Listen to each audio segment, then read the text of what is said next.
If you want to remove SIM card from Motorola Edge 7 Fusion, first of all we need to take a look at the bottom of the phone where we can find our SIM tray. So of course here we can find our SIM tray. We also have the SIM tray hole. So we need to put the SIM eject tool into the SIM tray hole over here. Let's just put it in, and then once you put it in, you want to push inside the phone with a little bit of pressure, just gently pressure to make it pop out. Once it slightly pops out, you can use your fingernails or fingers to remove the SIM tray from the phone. There we go.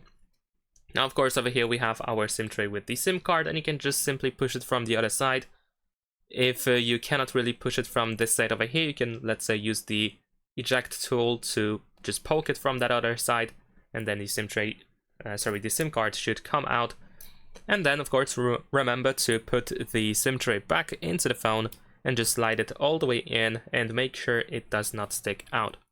That is pretty much it. Leave a like and subscribe.